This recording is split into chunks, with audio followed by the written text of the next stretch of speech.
알라바마주 서북쪽 모퉁이의 조그만 도시 터스컨비아라고 하는 마을이 있습니다. 그 마을 가운데 더 작은 하나의 지역이 있는데 거기 아이비 그린이라는 곳이 있습니다. 여러분 잘 아시는 대로 그곳은 헬렌 켈러가 태어난 곳입니다. 헬렌 켈러 하면은 생각나는 말이 있습니다. 인생이 불행한 것은 시력이 없어서가 아니라 비전이 없기 때문이다. 시력과 비전의 차이가 있다면 무엇일까? 비전은 공통점이 있겠습니다만 그러나 특별히 비전이 발휘될 그 상황은 역경이라고 하는 것입니다. 틀림없이 보장합니다. 역경은 비전을 제공해 줍니다. 보통 때는 시력으로 얼마든지 감상할 수 있습니다. 그러나 비전은 반드시 환란이 있을 때 그때 비전은 보이는 것이 시력과 차이라고 말할 수 있습니다. 왜 우리 인생에 시련이 생기는가? 잘 믿든 잘 못 믿든 부유하든 부유하지 않든 실력이 있든 무능하든 상관없이 왜 시련이 생기는가? 그런 질문을 하게 됩니다. 더더욱이 교회는 왜 환란이 일어나는가? 하나님을 의지하는데 성령이 함께하는데 왜 교회에 환란이 닥치는가? 교회까지 환란이 닥치는 것은 받아들일 수 있다 손치더라도 왜 크지 않은 좁다른 내 삶 속에 내 몸뚱아리 안에 왜 풍랑은 일어나는가? 그 질문을 연상하면 이 격언도 생각이 납니다. 장미에는 가시가 있다. 기왕이면 가시 없는 장미가 더 좋을성 싶은데 왜 어울리지 않게 왜 장미에 가시가 있을까? 그럼에도 불구하고 장미는 가시를 탓하지 않고 그 가시를 부둥켜 안고 옆에 끼고 같이 버텨나가는 거기에 장미의 가치가 있다고 봅니다. 오늘 이 본문 구약과 신약에 있는 본문 말씀은 공통점이 있습니다. 다 환란입니다. 하나는 불의 환란이고 하나는 물의 환란입니다. 구약에 있는 본문 말씀은 뜨거운 풀무 속에 던져지는 하나님의 백성들, 우리식으로 표현하면 예수 잘 믿는 사람들, 예수 잘 믿는 사람들이 뜨거운 풀무 속에 시련을 당하고 있다 하는 얘기는 우리로 하여금 적지 않게 의욕을 갖다 줍니다. 전지전능하신 하나님은 무엇하고 계시는가? 자기의 백성들을 사랑하지 않으신가 하는 질문을 던지게 됩니다. 여러분 잘 아시는 대로 이 다니엘서에 있는 이 다니엘의 세 친구가 신앙의 정결을 지키기 위해서 느부갓네살 왕이 만든 신상 앞에 절하지 아니했기 때문에 뜨거운 풀무불 속에 내던져지게 됩니다. 잘 믿으려고 하기 때문에 시련을 자초하는 것이라는 말씀입니다. 잘 못 믿을 경우에는 시련도 없다는 논리로 적용할 수 있습니다. 이 포인트는 우리에게 적지 않게 위로가 됩니다. 내가 잘 믿기 때문에 잘 믿으려고 하기 때문에 내게 환란이 온다. 내가 뜨거운 풀무 속에서 버텨야 하는 그런 것도 각오할 수 있다는 생각이 떠오르게 됩니다. 느부갓네살 왕이 자기가 만든 신상 앞에 절하지 않는 이 다니엘의 세 친구들을 뜨거운 풀무불 속에, 그것도 7배나 더 센 강도 높은 풀무 속에 던졌습니다. 그런데 들여다 보니까 세 사람이 아니라 한 사람이 더 늘었습니다. 세 사람은 결박해서 던졌는데 결박되지 아니하는 사람, 소위 제4의 존재가 그 풀무 속에서 그 세 청년들과 함께 거닐고 있습니다. 그분들을 다시 끄집어내었습니다. 그런데 불탄 냄새도 없고 머리칼도 상하지 아니하고 그리고 거의 빛깔도 변하지 않게 그대로 나왔다는 기적의 현장이 오늘 여기입니다. 그동안에 그들은 어떻게 그 속에서 버텼을까? 이 기적을 주관한 사람은 바로 제4의 사람이었습니다. 느부갓네살은 그를 가리켜서 그 모양이 마치 신의 아들과 같다. 그렇게 말했습니다. 하나님을 잘 섬기기 위해서 시련 당할 때 그때 제4의 사람, 하나님의 이미지를 닮은, 이미지뿐만 아니라 하나님의 본성과 하나님의 영향을 동원해서 시련 받는 하나님의 백성들과 함께 계신다는 약속을 보여주신 장면입니다. 네 번째 사람이 시련 가운데 있는 그 불 가운데서 그를 동행하시고 그들과 함께 하셨다는 사실입니다. 두 번째 환란의 현장은 신약으로 껑충 뛰어서 물의 환란 속에 우리를 초대합니다. 여기에 이 알렉산드리아호라고 하는 배, 알렉산드리아에서 아프리카 북부 지중해 연안에 있는 거기에서 이 소아시아 지역 해안가를 배회해서 로마까지 가는, 요즘으로 말하면 여객선 겸 그리고 화물선도 같이 이중의 역할을 하는 그런 배가 알렉산드리아호 배였습니다. 사람만 276명이 탑승했고, 그때 이 알렉산드리아 지역에서 명산물인, 주산물인 이 곡물을 싣고 로마까지 가면서 무역하고 또 많은 사람들이 왕래했던, 숱한 사람들의 행복과 사명과 운명을 담고 가는 배가 바로 오늘 사도행전 27장에 있는 알렉산드리아호 배 현장이 되겠습니다. 그런데 잘 가다가 풍랑을 만났습니다. 문제가 여기에서부터 시작됩니다. 엄청난 풍랑, 유라굴라라고 하는, 우리 한글 성경에는 광풍이라고 했습니다. 광풍, 미친 바람이라는 말씀입니다. 미친 바람이 휘몰아쳐서 배가 결국은 좌초되고, 그리고 멜레데에서 결국은 배가 파손되는 상황까지 오게 됩니다. 도대체 이분들이 뭘 잘못했기에 광풍을 만났을까? 여기에 타고 있는 사람 가운데 누가 잘못한 일이 있어서 이 배가 풍랑을 만난 것일까? 풍랑과 이 배의 관계는, 이 인과응보의 관계는 어떤 것이 연결되어 있을까? 아무리 연구해봐도 시간 낭비입니다. 아무리 분석해도 사실은 그 원인을 발견할 수가 없습니다.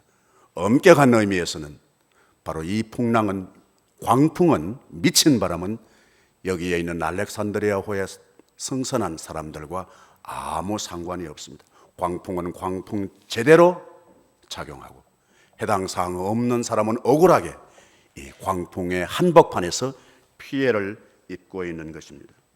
하나님은 왜 우리에게 때로 사회든지 바다에서뿐만 아니라 땅 위에서든지, 더더욱이 신앙의 공동체 속에, 더더욱이 예수 잘 믿고 믿음으로 살려고 발부동치는 믿음의 가정에게, 그 믿음의 개인에게 왜 때로 광풍을 허락하시는가 하는 질문을 하게 됩니다. 우리가 어떻게 하면 이 광풍을 제거할 수 있으면 좋겠지만, 제거할 수 없다면 중요한 것은 이 광풍에 우리가 어떻게 대처할 것인가입니다. 대처하는 방법은 어떤 경우에 보면 여러 가지가 있습니다. 기분대로 하는 것입니다. 어떤 분은 실력대로 하는 거죠. 어떤 데는 그래도 양심대로 하는 거죠. 어떤 데는 상처대로, 나도 모르게 무의식 가운데 상처대로 그 광풍에 대처하려고 하는 성향도 우리에게 숨길 수 없습니다. 물론 신앙적으로 말씀대로, 은혜대로 이 광풍을 대처하면 더 좋겠지만, 은혜대로 말씀대로 우리가 이 작전에 대처하기는 여간 익숙한 것 같으면서도, 잘할 것 같은데도 아주 못하고 말씀과 은혜를 놓치는 경우도 적지 않다고 봅니다. 여러분, 시련이 있으면 어떻게 해요? 여러분 개인적으로 자신이 아니더라도 옆에 주위에 있는 분들 보면 어려움 당할 때 그분들의 대처를 어떻게 하시던가요? 전화기 문자가 그냥 바쁘게 돌아가는 분도 계십니다. 다다다다다다다. 어떤 분은 입이 바쁜 분도 있습니다. 손가락만 바쁜 게 아니라 입까지 바쁜 분도 계세요. 어떤 분은 발이 바쁜 분도 있습니다. 우리는 그러면, 여러분은 광풍이 불면 그 광풍이, 그 미친 바람이 어디에서 일어나든지 간에, 마음속에 일어나든지 삶에서 일어나든지 여러분의 집안에서 일어나든지, 더더욱이 우리 교회의 행여라도 미친 바람이 몰아친다면 우리 어떻게 할까? 도대체 그때 거기에는 어떤 사람들이 있었을까? 276명 가운데 가장 전형적인 대표할 수 있는 네 사람을 오늘 만납니다. 제1의 사람은 선장입니다. 선장은 이 배 전체의 책임자입니다. 선장의 말 한마디가 중요합니다. 선장, 이분은 전문가입니다. 프로페셔널한 사람입니다. 이분의 가치는 뭐예요? 자기의 지성과 자기의 판단입니다. 자기의 인식이 최고입니다. 자기가 인식하지 못한 것은 가치가 없습니다. 자기가 인식하지 못한 것은 절대로 집행하지 않습니다. 소위 나는 생각하고 있어. 그래서 나는 존재하는 거야. 코기토 에르고숨. 코기토 에르고숨, 나는 생각한다. 코로 나는 존재한다. 완전히 프로페셔널한 사람이 제1의 사람입니다. 그런데 이분도 이 광풍 앞에는 손을 놓습니다. 오늘 이 지중해 한복판에서 일어났던 유라굴로와 광풍이 왜 생겼을까 이유를 묻는다면, 오늘 이 선장과 연결해 본다면 그 장장하고 막강하던 그 실력, 그 지성, 그 인식, 그 판단력, 이게 아무 설모 없다는 것을 입증해 보이기 위해서 이 광풍이 일어났다, 그렇게 말할 수 있습니다. 원인은 정확하게 알 수 없지만, 그러나 광풍의 현실 앞에 이 선장의 지금까지의 경력, 지금까지의 기술, 그 전문성이 백지화된다는 사실입니다. 미친 바람은 확실합니다. 웬만한 미친 바람이 아니라 아주 결정적인 미친 바람은 유력한 전문인들을 묵살해버립니다. 그 전문성을 묵살합니다. 어느 단체이든지 제1의 사람, 선장은 있습니다. 우리 교회도 있을 수 있습니다. 그러나 광풍 만나면은 전혀 무용지물이 된다는 사실을 우리는 이 텍스트에서 교훈받을 수 있습니다. 제2의 사람, 선주입니다. 여기에 실려있는 인명뿐만 아니라 모든 화물, 가치는 다 이분에게 좌우됩니다. 제 시간에 출발해서 제 시간에 도착하지 못하면 값을 제대로 못 받습니다. 그리고 결정적으로 돈입니다. 제2의 선장은 바로 프로퍼티입니다. 재산입니다. 재산과 해당 사항이 없는 사람은 사실은 아무도 없습니다. 굳이 표현한다면 이분은 possederо ergo sum, 나는 소유하고 있어. 그래서 나는 존재하는 거야. 가진 것 없으면 나는 존재의 의미가 없는 거야. 그 정신으로 살아가는 사람입니다. 이분의 삶의 가치뿐만 아니라 방향도 전부 돈과 직결되어 있습니다.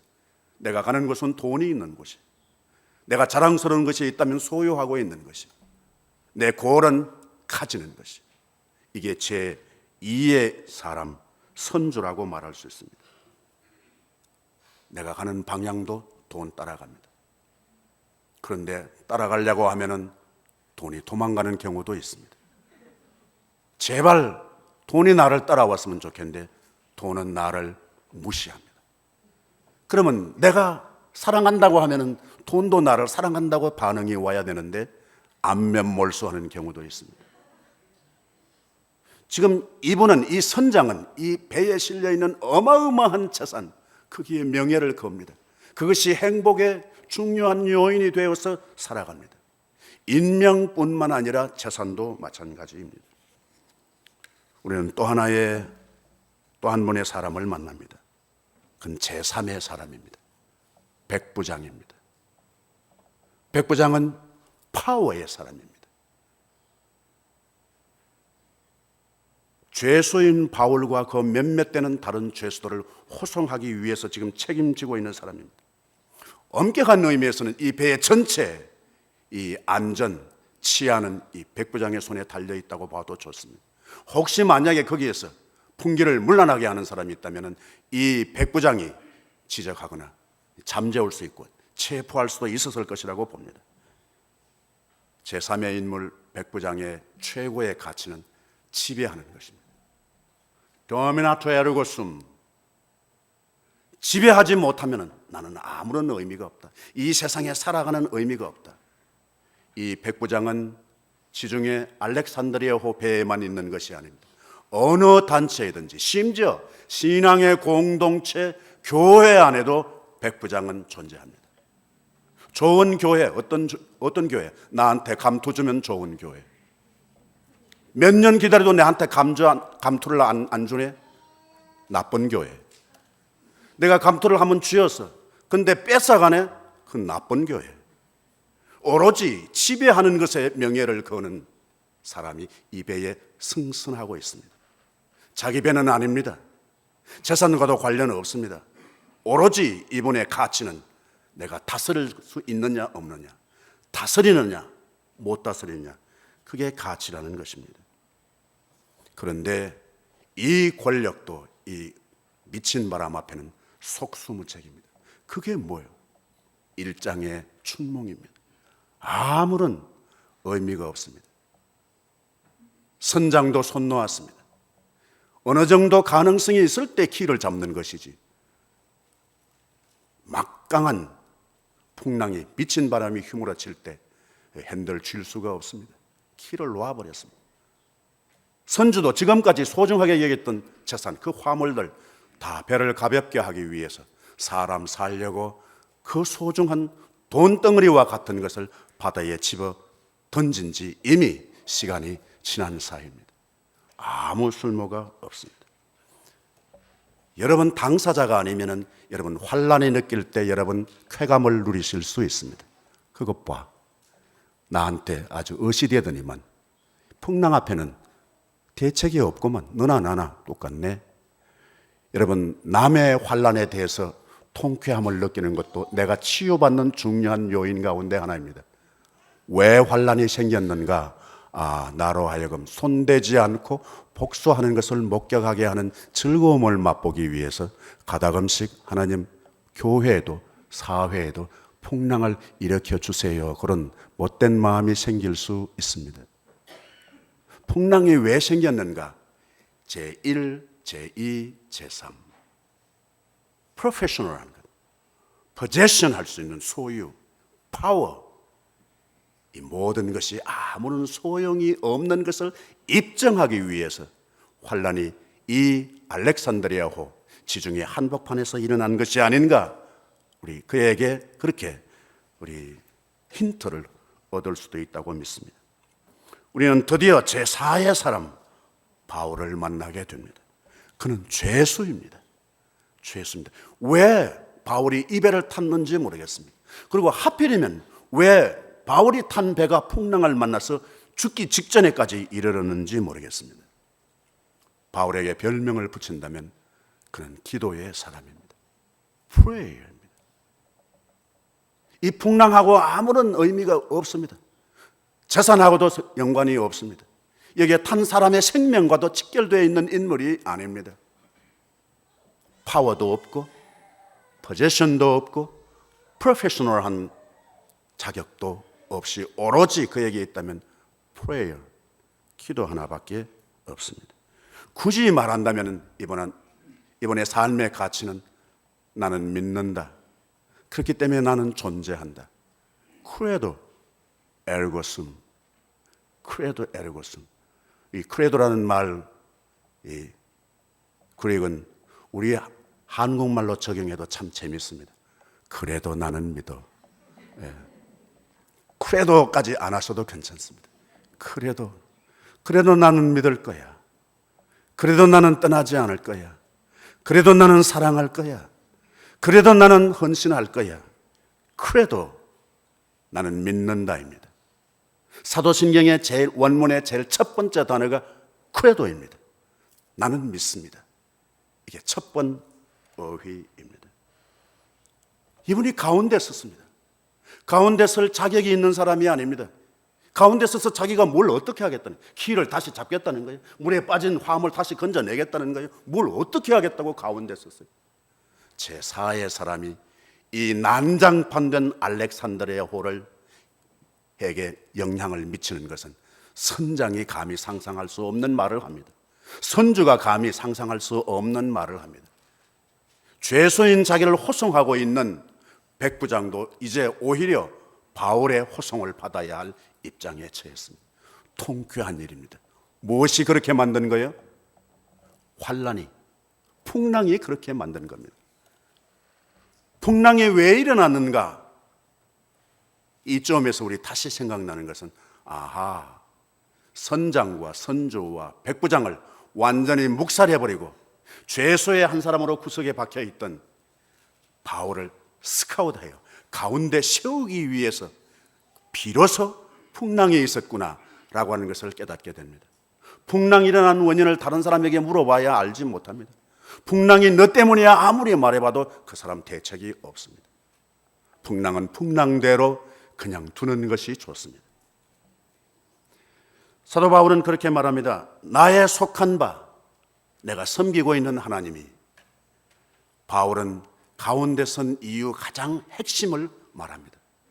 내가 속해 있는 그분, 하나님. 내가 섬기는 그분. 여기 내가 섬긴다라고 하는 말은 로마서 12장 1절에 2절에 보면은 다른 말로 우리 한글 성경에 번역되고 있습니다. 예배로 번역되고 있습니다. 내가 섬기는 하나님, 표현을 바꾸면 내가 예배하는 하나님. 그러니까 섬김과 예배는 같은 어휘로 사용되어 있고 더더욱이 같은 정신이어야 한다는 것을 알 수 있습니다. 예배가 섬김입니다. 그래서 우리는 곧장 예배를 서비스라고 말합니다. 하나님께 서비스일 뿐만 아니라 옆에 있는 사람에게 우리가 서비스하는 것이 예배의 또한 요소이요 연장이라 그렇게 볼 수 있습니다. 중요한 것은 바울이 하는 말이 어젯밤에 내 곁에 서서, 주께서 어젯밤에 내 곁에 서서, 다른 사람들이 다 난리치고 할 때 그때 바울은 하늘을 향하여 눈이 열려 있었다는 말입니다. 사방은 캄캄하고 살 길이 없는데 오로지 제 바울에게 있어서 제 오방은 열려 있었습니다. 그래서 하나님께서 그에게 오셔서 바울 곁에 서서 하시는 말씀을 들었습니다. 성경은 어떻게 보면은 이상스럽게 바울이 하나님께 무슨 말을 했다는 말을 생략합니다. 왜 말하지 않았을까요? 틀림없이 말했을 겁니다. 하나님, 나 어떻게 되는 거예요? 나 로마까지 가야 합니다. 그런데 그 말을 성경은 삭제합니다. 기록하지 않습니다. 단지 하나님께서 바울에게 했던 말, 바울이 들었던 말만 기록합니다. 바울아, 두려워하지 말라. 네가 가이사 앞에 서야 하리라. 여기 누가가 이 사도행전을 기록한 것으로 우리가 알고 있습니다만 그 표현이 심오합니다. 방향의 목적지를 말하지 않습니다. 네가 로마까지 가리라 그렇게 말하지 않습니다. 네가 가이사 앞에 서야 하리라. 지금까지 바울은 불리한 여건에 있어도 아그리빠 왕 앞에 그리고 베스도 총독 앞에 예수를 증거했습니다. 오죽했으면 베스도가 너 지성이 아까워, 너 미쳤어? 그때 바울이 대답합니다. 내가 지금 결박되고 있는 것 이거 외에는 각하도 나와 같이 되기를 바랍니다. 통쾌한 보복입니다. 당신이 나를 미쳤다 하면 당신도 나와 같이 미친 사람이 되기를 원합니다. 그렇게 했으므로 가이사 앞에 자기의 신앙을 변명해서 내가 사실은 이렇지 않고 이건 오해였습니다. 나를 무죄로 풀어주세요. 그 말을 하기 위해서 로마에 가는 것이 아니라는 말씀입니다. 지중해 연안 그리고 소아시아, 팔레스타인 지역을 답사하고 마지막 자기 생애에 자기가 이 세상 떠나기 전에 목숨이 붙어있는 최후의 목적지 로마로 예상을 하고 거기 가서 복음을 전하겠다는. 그런데 아이러니하게 하나님은 선교사로 로마로 보내는 것이 아니라 죄수로 그를 로마로 호송합니다. 만약에 선교사로 갔다면 일행 같이 먹고 자고 그리고 백값 돈 내야 되는데 공짜 밥 먹고 그리고 백부장의 호송을 받으면서 안전 100% 보장된 상태에서 로마로 갑니다. 바울만 그런 것이 아닙니다. 나는 우리 교회도 그렇다고 믿습니다.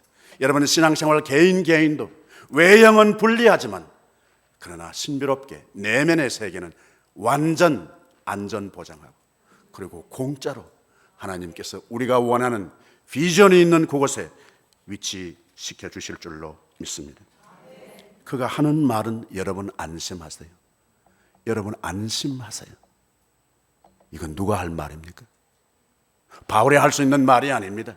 인간 바울이 할 수 있는 말이 아닙니다. 선주도 선장도 백부장도 손 놓았는데 자기가 뭐 대단하다고 가운데 서서 여러분 안심하세요. 이 안심하라고 하는 말은 의사가 주사 하나 주고 그리고 약 주면서 걱정하지 마세요. 의사가 진료 후에 환자에게 주는 말이 유튜무스, 좋은 마음을 가지세요. 좋은 마음을 가지세요. 좋은, 좀 심한 표현으로 하면 분노를 가지세요. 좋은 화를 내세요. 문자적으로는 그런 뜻입니다. 뭐 화가, 좋은 화가 있고 나쁜 화가 있는지 모르겠습니다만 문자적으로는 그런 뜻입니다. 의사가 진료하고 난 후에 환자에게 위로하면서 보장해주면서 하는 말이 낫습니다. 걱정하지 마세요. 마음만 잘 잡수세요 라고 하는 것과 같다는 말씀입니다. 이거 어떻게 이 말을 할 수 있을까? 자기 안에 안심이 있는 사람이라야 그 말을 할 수 있습니다. 내 안에 안심이 없는 사람은 다 안심 없는 말 하게 되어 있습니다. 희망이 없어, 텄어, 물 건너갔다니까. 이건 내 안에 지금 그렇다는 겁니다. 내 안에 희망이 없을 때 희망 없는 말을 하는 겁니다. 내 안에 평안이 없을 때 다른 사람은 다 평안이 없는 겁니다. 여러분, 달을 쳐다보면서 내 마음이 슬플 때 달도 슬퍼요. 내 마음이 화날 때 달도 화내. 소위 우리는 이것을 투영이라고 합니다. 내 안에 있는 대로 말한다는 사실입니다. 이 말은 돈 많이 가지고 있다고 할 수 있는 말이 아닙니다. 이 상황에서 여러분 안심하세요라고 하는 말은 실력 있다고 해서 할 수 있는 말이 아닙니다. 이 상황 가운데서, 풍랑 가운데서 안심하세요, 이 말은 공부 많이 했다고 해서 할 수 있는 말이 아닙니다. 하나님의 음성을 들은 사람만이 할 수 있는 말인 줄로 믿습니다. 결정적인 것은 나는 내게 말씀하신 그대로 되리라고 하나님을 믿노라. 크레도 에르고슴. 믿는 사람이 이 가망성이 없는, 구원의 여망이 없는 한가운데 서서 말할 수 있습니다. 다른 사람은 말하고 싶어도 말 못합니다. 선장도 말이 없어졌습니다. 선주도 말이 없어졌습니다. 백부장도 이미 모든 걸 포기했습니다. 권력마저도 포기했습니다. 나는 하나님을 믿노라. 내게 말씀하신 그대로 되리라고 나는 하나님을 믿노라. 사실은 바울만 믿은 것이 아닙니다. 백부장도 믿었습니다. 백부장이 바울의 말보다 선조와 선장의 말을 더 믿더라. 우리 한글 성경은 바울이 믿은 거나 백부장이 믿은 거나 같습니다. 그러나 우리가 본문으로 성경을 본문을 읽으면, 원문으로 읽으면 백부장의 믿음과 바울의 믿음이 같지 않습니다. 백부장이 바울의 말보다 선조와 선장의 말을 더 믿었더라. 그 말은 페이도입니다. 그것은 설득당했다는 겁니다. 그러나 바울이 하나님을 믿었다 할 때는 다릅니다. 피스토스. 나는 믿는다. 바로 크레도, 그걸 그대로 실현한 것인 줄로 믿습니다. 믿는다는 말은 나는 그대로 순종한다, 내가 믿는 대로 순종한다는 말과 같습니다. 어휘는 다르지만 그 내면의 세계, 믿음의 세계는 반드시 핵심 요소가 순종인 줄로 믿습니다. 다시 우리는 질문을 던집니다. 어떻게 해서 이 풍랑이 일어났지? 그러나 가장 구체적으로, 현실적으로 풍랑이 일어난 까닭은 유력한 사람, 선주, 선장, 백부장을 입 다물게 하는 겁니다. 그 막강한 가치, 그 막강한 뛰어난 기술, 전문성, 파워, 그것을 백지처럼 아무 소용없게 만들고, 그리고 죄수, 그로 하여금 가운데 우뚝 세워서 돈 주고 할 수 없는 말, 여러분 안심하세요, 그 말 하게 하기 위해서 이 풍랑은 있어졌다고, 일어났다고 우리가 확신할 수 있습니다. 여러분, 아는 것보다 더 멋있는 것은 믿는 것입니다. 여러분, 가지고 있는 것보다 더 복된 것은 믿는 것이라고 생각합니다. 그런데 이 광풍은 그때 지중해 한복판 알렉산드리아 호에만 일어나는 것이 아닙니다. 이 광풍은 때로는 나라에도 일어나고 더더욱이 우리 신앙의 공동체에도 일어날 수 있습니다. 지금까지 우리 교회에 한 번도 일어나지 않았다면 엄청 감사한 일이요. 그러나 앞으로 일어날 가능성도 있습니다. 그때 여러분은 제1의 사람이 될 것인지 제2의 사람이 될 것인지 제3의 사람으로 살 것인지 제4의 사람으로 가운데 우뚝 서서 여러분 평안하십시오, 안심하십시오 라고 하는 그 말을 하는 제4의 사람으로 살지. 교회뿐만이 아닙니다. 크지 아니하는 내 작은 가슴 속에도 그 지중해 한복판에 일어났던 유라굴라 광풍 미친 바람은 일어날 수 있습니다. 사실은 이 네 종류의 사람은 내 안에 다 있습니다. 선장도 내 안에 있고 선주도 내 안에 있고 백부장도 내 안에 있습니다. 물론 크레도 에르고숨 바울도 내 안에 있습니다. 시련을 만날 때 앞선 세 종류의 요소는 역량은 침묵할 수밖에 없습니다. 차라리 침묵하는 것이 낫습니다. 풍랑 만나서 설치다가 더 문제 일으키는 경우가 적지 않습니다. 차라리 침묵하는 것이 낫습니다. 처음에는 문제가 풍랑이었지만 설치면은 풍랑 이외에 또 다른 문제가 더 생깁니다. 그것은 어디든지 마찬가지입니다. 여러분의 마음속에도 그렇고 집안도 그렇고 교회도 그렇습니다. 본디의 문제는 잊어버리고 더 새로운 제2, 제3의 문제가 우리를 더 격동케 할 가능성이 많습니다. 침묵할 수 있다는 것이 새로운 은혜인 줄로 믿습니다. 침묵할 수 없는 사건인데 침묵하는 거예요. 입을 다무는 거야. 그 말은 내 역량의 한계를 인정한다는 말씀입니다. 양보할 수 없는 역량이 있다면 여러분 안심하십시오. 주께서 내게 어젯밤에 내 곁에 서서 말씀하셨습니다. 그 말인 줄로 믿습니다. 하나 확실한 것은 여러분, 확실한 것은 이 풍랑은 영원 무궁토록 지속되는 것이 아닙니다. 반드시 멈출 때가 옵니다. 여러분의 실력과 여러분의 대책에 상관없이 이 유라굴라 광풍은 잠잘 때가 온다는 사실입니다. 그때까지 인내하는 것입니다. 그때까지 크레도 에르고숨 나는 믿습니다. 이 줄 놓치지 않을 줄로 믿습니다. 여러분의 삶 속에, 여러분의 마음 속에, 우리 교회에 제4의 사람을 갈수록 만나게 되고 세우고 활용하는 기회를 놓치지 않게 되기를 바랍니다. 기도합니다. 여호와 우리 아버지 하나님,